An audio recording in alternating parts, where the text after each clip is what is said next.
இரவினுடைய பிற்பகுதியில கண் குளித்து எழுந்து ஒழு செய்து சுன்னத்தான தொழுகையில் தொழுது அல்லாஹ்விடம் பிரார்த்தனையில் ஈடுபடுகின்ற நேரம் என்கிறது இப்படியான நேரம் அது அல்லாஹ்வுக்கும் விருப்பமான நேரம்.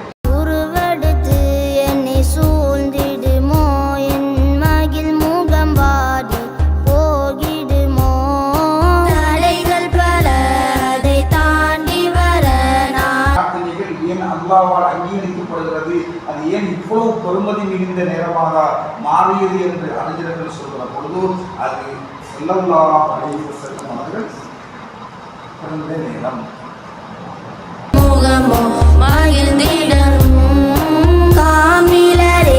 ஸல்லல்லாஹு அலைஹி வஸல்லம் அவங்க பிறந்த மாதம் ரபியுல் அவ்வல். இந்த உலகத்தை விட்டு பிரிந்து போன மாதம் வஃபாத்தான சொல்லுமே மரணத்தில் சொல்லும் இல்லையா, வஃபாத்தான மாதமும் ரபியுல் அவ்வல் தான். பிறந்த நாள் திங்கட்கிழமை, பிறந்த நாள் திங்கட்கிழமை, வஃபாத்தான நாளும் திங்கட்கிழமை. மாதம் ஒன்று, ரெண்டுக்கும் மாதம் ஒன்று, நாளும் ஒன்று. நேரம் ஸல்லல்லாஹு அலைஹி வஸல்லம் அவங்க பிறந்த நேரம் தஹஜ்ஜுதுடைய நேரம், பிறந்த நேரம் தஹஜ்ஜுதுடைய நேரம். பிரிந்த நேரம் அசருக்கு பின்னாடி உள்ள நேரம், அசருக்கு பின்னாடி உள்ள நேரம். தஹஜ்ஜுதுடைய நேரம்ங்கிறது ஒரு நாளுடைய துவக்கம். தஹஜ்ஜுத் நேரம்ங்கிறது ஒரு நாளுடைய துவக்கம். அசருடைய நேரம் என்பது, அசருக்கு பிந்தினது என்பது ஒரு நாளுடைய முடிவு நேரம் இல்லையா? அப்படித்தானே? சுபஹுடைய நேரமாக தஹஜ்ஜுத் நேரம் ஒரு நாள் துவங்க போகுது, ஒரு நாளுடைய பகல், ஒரு நாளுடைய பகல் துவங்க போகுது, ஒரு நாளுடைய பகலுடைய முடிவு அசரோட முடிவு. அப்போ ஸல்லல்லாஹு அலைஹி வஸல்லம் அவங்க இந்த உலகத்துக்கு வருகிற நேரம் என்பது நாளினுடைய துவக்கம். இந்த உலகத்தை விட்டு போறதுங்கிறது ஒரு நாளுடைய முடிவு. அதனால தான் ஸல்லல்லாஹு அலைஹி வஸல்லம் அவங்க அந்த பிறந்ததுடைய நாளுடைய துவக்கம்ங்கிறதுனால அவர்களுடைய வருகையினால இந்த உலகம் விடியலைப்படுகிறது. அவருடைய வருகையினால இந்த உலகம் வெளிச்சம் அடைகிறது. ஸல்லல்லாஹு அலைஹி வஸல்லம் அவங்க பிறந்தோடனே இந்த உலகம் இருட்டில் இருந்த உலகம் வெளிச்சத்துக்கு வருது. ஸல்லல்லாஹு அலைஹி வஸல்லம் அவங்க இந்த உலகத்தை விட்டு பிரிகிற அந்த நேரம், அந்த பிரிந்த அந்த காலம் என்பது இந்த உலகம் மீண்டும் இல்லத்துக்கு மாறுது, இருளுக்கும் மாறுது. அதனால சஹாபாக்கள் சொல்வார்கள், அவ்லமத்தி துன்யா, ஸல்லல்லாஹு அலைஹி வஸல்லம் அவர்களுடைய அந்த பிரிவு என்பது உலகத்தை இருளாக்கி வைத்து விட்டது என்று சொல்வாங்க. ஸல்லல்லாஹு அலைஹி வஸல்லம் அந்த மறைவு நேரம் உலகத்தை என்ன வாய்ப்பிட்டது? இருளாக்கி வைத்து விட்டது. பிறந்ததும் இந்த உலகம் ஒளிமயமாகிவிட்டது என்ற செய்தியை சொல்வாங்க. அதே போல ஸல்லல்லாஹு அலைஹி வஸல்லம் அவங்க அப்போ பிறந்த மாதம் சொல்லிட்டோம். ஸல்லல்லாஹு அலைஹி வஸல்லம் அவங்க இந்த உலகத்தை விட்டு பிரிந்த மாதம் 2 ஸல்லல்லாஹு அலைஹி வஸல்லம் அவங்க பிறந்த நாள் 1. ஸல்லல்லாஹு அலைஹி வஸல்லம் அவங்க இந்த உலகத்தை விட்டு பிரிந்த நேரமும் பிரிந்த நாளும் 1. பிறந்த நேரம்ங்கிறது அதிகாலை, அது இந்த உலகம் வெளிச்சத்துக்கு வருகிறது. ஸல்லல்லாஹு அலைஹி வஸல்லம் அவர்களுடைய அது தஹஜ்ஜுதுடைய நேரம்னு சொன்னோம். ஸல்லல்லாஹு அலைஹி வஸல்லம் அவர்கள் இந்த உலகத்தை விட்டு பிரிகின்ற நேரம் அது அசருக்கு பிந்தின நேரம். இந்த உலகம் மறுநிலைக்கு மாறுது. புற தீகதி எத்தனை என்று வருகிற பொழுது, புற தீகதி எத்தனாம் தீகதி, விஜிதி எத்தனை தீகதி என்று வருகிற பொழுது ஸல்லல்லாஹு அலைஹி வஸல்லம் அவங்க புற 12 இந்த உலகத்துக்கு பிறக்கிறாங்க. புற 12 பிறக்கிறாங்க. இந்த உலகத்தை விட்டு பிரிகிறாங்க. புற 2 இல்லைன்னா 3, புற 2 இல்லைன்னா 3 இந்த உலகத்துக்கு என்ன செய்யறாங்க? பிரிந்து போறாங்க. அதே போல பிறந்த வருடம் பிறந்த ஆண்டு எந்த ஆண்டு என்று சொல்லுகின்ற பொழுது உங்க எல்லாருக்கும் நல்லா தெரிஞ்சிருக்கும். அது நீங்க பாடசாலைகளில் மகசாட்டில் படிச்சிருப்பீங்க. எந்த ஆண்டு சொல்லுவாங்க? யானை வருடம். என்ன வருடம்? யானை வருடம். அப்ப இது எல்லாத்தையும் ஸல்லல்லாஹு அலைஹி வஸல்லம் அவங்களோட பிறந்த ஆண்டு, பிறந்த மாதம், பிறந்த நாள், பிறந்த நேரம், இது எல்லாமே குர்ஆனிலும் இருக்குது, ஹதீஸிலும் இருக்குது. குர்ஆனிலும் இருக்குது, ஹதீஸிலும் இருக்குது. சூரத்துல் ஃபீல் என்ற வசனம் இருக்கு இல்லையா? ஒரு பாடம், அலம் தர கைஃப ஃபால ரப்புக பி அஸ்ஹாபில் ஃபீல் இல்லையா? ஸல்லல்லாஹு அலைஹி வஸல்லம் அந்த யானை ஒரு யானைப்படை அழிக்கப்பட்டிருக்கு. அந்த யானைப்படை அழிக்கப்பட்ட வருஷத்துக்கு ஆமுல் ஃபீல் என்று சொல்றது, யானை வருடம். அந்த ஆமுல் ஃபீல் தான் அன்னல் ஸல்லல்லாஹு அலைஹி வஸல்லம் அவர்கள் இந்த உலகத்துக்கு வருகை தருகிறார்கள். அந்த அந்த வருஷம் கிட்டத்தட்ட அதுல இருந்து கொஞ்சம் சொற்பனாளுக்கு ஒரு 55 நாட்கள் சொல்லுவாங்க. அந்த வருஷத்துல இந்த உலகத்துக்கு அவங்க வருகை தருவாங்க. பிறந்த நேரம் என்று சொன்னா இல்லையா? தஹஜ்ஜுதுரி நேரம் இல்லையா? பிறந்த நேரம் தஹஜ்ஜுதுரி நேரம். இந்த நேரம் பற்றி சொல்லுகிற பொழுது இரவினுடைய பிந்தின பகுதி, தஹஜ்ஜுதுரி நேரம்ங்கிறது இரவினுடைய பிந்தின பகுதி. இந்த பிந்தின பகுதியில தொழுந்து நபிலான தொழுகைகளை தொழுது அல்லாஹ்விடம் பிரார்த்தனை செய்வது மிக மிக இறைவனுக்கு விருப்பமான ஒரு அமல். கண்குளித்து இரவினுடைய பிற்பகுதியில கண்குளித்து எழுந்து ஒழு செய்து சுன்னத்தான தொழுகையில் தொழுது அல்லாஹ்விடம் பிரார்த்தனையில் ஈடுபடுகின்ற நேரம்ங்கிறது இப்படியான நேரம். அது அல்லாஹ்வுக்கும் விருப்பமான நேரம். அந்த நேரத்துல இறைவன் நம்ம பார்த்து கேட்டு தெரிகிறான். அந்த இரவினுடைய அந்த தஹஜ்ஜுடைய நேரத்துல பாவ மன்னிப்பு தேடுற ஆட்கள் யாரும் இருக்கிறீங்களா? எனக்கு பாவ மன்னிப்பு கேளுங்க, நான் பாவ மன்னிப்பு. உங்களை நோயிலிருந்து விடுபட வேண்டும் என்ற தேவை உள்ளவங்க இருக்கிறீங்களா? கேளுங்க, இந்த நேரத்தில் கேளுங்க, நான் உங்களுக்கு நிறைவேற்றித்தான். உங்களுக்கு ஏதாவது தேவைகள் உள்ளவங்க இருக்கிறீங்களா? என்ன ஏதாவது தேவைகள் இருக்குதா? அந்த தேவையை கேளுங்க, அவங்களுக்கு நிறைவேற்றித்தான்.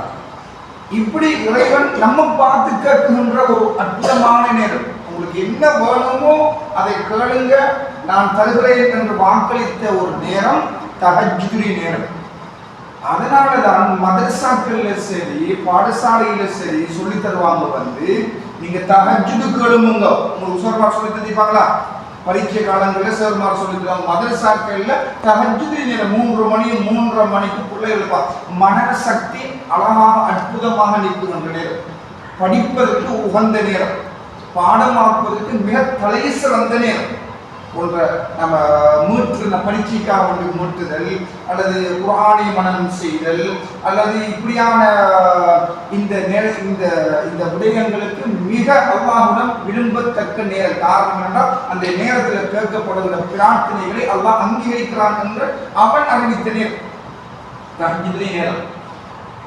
அப்ப அதனால உங்களுக்கு ஏதாவது தேவை இருக்கும் என்று சொன்னா அந்த தேவைகளை நீங்க அந்த நேரத்துல விழுந்துக்கொள்ளுங்க. சஹருடைய நேரம் சொல்லுவோமே நாங்க, அந்த தஹஜ்ஜுதுடைய நேரத்தை சஹர் நேரம் நோன்பு காலத்துல சொல்லுவோம். இந்த சஹர் நேரத்தை நீங்க பிரார்த்தனைகள்ல கழிங்க என்று சொல்றது. இதுக்கு காரணம் சொல்லுகின்ற பெருமக்கள் ஏன் அல்லாஹ் தஆலா அந்த நேரத்தில் இப்படி ஒரு வாக்குறுதியை நம்மை பார்த்து சொல்வதாகவும் அந்த நேரத்தில் கேட்கப்படுகின்ற பிரார்த்தனைகள் ஏன் அல்லாஹ்வால் அங்கீகரிக்கப்படுகிறது, அது ஏன் இவ்வளவு பெருமதி மிகுந்த நேரமாக மாறியது என்று அறிஞர்கள் சொல்கிற பொழுது அது ஸல்லல்லாஹு அலைஹி வஸல்லம் அவர்கள் பிறந்த நேரம், ஸல்லல்லாஹு அலைஹி வஸல்லம் அவர்கள் இந்த உலகத்துக்கு வருகை தந்த நேரம், அற்புதமான நேரம். அவர் ஸல்லல்லாஹு அலைஹி வஸல்லம் அவர்கள் வருகை தந்த நேரத்தை அல்லாஹ் இப்படி அலங்கரிக்கலாம். எழும்பணும், நீங்களா என்ன செய்யணும்? நீங்க தூங்கிட்டு இருக்கீங்கன்னா எழும்பணும், கண் குளித்து முயற்சிக்கு உங்களுடைய சொந்த முயற்சியில கண் குளித்து நீங்க எழும்பணும், தூக்கத்தை கிளைக்கணும். தூக்கம் என்பது அது ஷைத்தானுக்கான ஒரு நேரம். அது அப்போ அந்த நேரத்தில் எழுந்து உச்சி நீங்க தொழுது அல்லாஹ்விடத்துல மன்றிட்டு நீங்க பிரார்த்திப்பது, அந்த பிரார்த்தனை அல்லாஹ் அங்கீகரிக்கிறான் என்று சொன்னால் அதுக்கு அடித்தளமான அடிப்படை அம்சமாக இருப்பது யார்? ஸல்லல்லாஹு அலைஹி வஸல்லம். அதனால் தான் நாம் செய்கின்ற ஒவ்வொரு பிரார்த்தனையும் நாம் எந்த பிரார்த்தனை புரிந்தாலும் சரிதான், அதுல துவக்கத்திலும் முடிவிலும் ஸல்லல்லாஹு அலைஹி வஸல்லம் அவர்களுக்கு ஸலவாத்து ஸலாம் சொல்லாம நாம அல்லாஹ்விடம் பிரார்த்தனை புரிவோமாக இருந்தால் அது அல்லாஹ்வுடைய கவனத்திற்கு எடுத்து செல்லப்படாது. நாம் பிரார்த்தனை பண்ணிக்கிறோமா இல்லையா, அல்லாஹ் என்ன நமக்கு தேவை இருக்குமோ அந்த தேவையை நாம் கேட்கிற பொழுது வெறுமனே யா அல்லாஹ் அதைத்தான் இதைத்தான் சொல்லி கேட்டீங்களா, ஸல்லல்லாஹு அலைஹி வஸல்லம் பேர் அங்கே அடிக்கடி வரணும், ஸல்லல்லாஹு அலைஹி வஸல்லம் புகழ், ஸல்லல்லாஹு அலைஹி வஸல்லம் ஸலவாத்து சொல்லணும், ஸல்லல்லாஹு அலைஹி வஸல்லம் குடும்பத்தை நினைவுகூரணும், ஸல்லல்லாஹு அலைஹி வஸல்லம் குடும்பத்துக்கு ஸலவாத்து சொல்லணும். அப்ப அவங்க வழியாகத்தான் நாங்கள் அல்லாஹ்விடத்தில் சென்றடையலாம், அவர்கள் வழியாகத்தான் அல்லாஹ்விடமிருந்து நமக்குரிய தேவைகளை கேட்டுக்கொள்ளலாம் என்கின்ற ஒரு தகவலை சொல்லுவாங்க.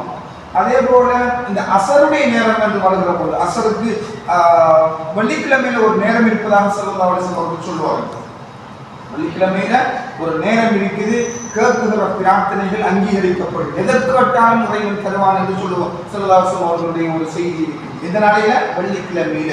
அது எந்த நேரம் என்று சொல்லுகிற பொழுது அது எந்த நேரத்தில் அந்த பிரார்த்தனை அங்கீகரிக்கப்படும் என்று சொல்லுவாங்க, வெள்ளிக்கிழமை அசர். அது ஒவ்வொரு அறிஞர்கள் பல விதமான கருத்துக்கள் சொல்லுவாங்க.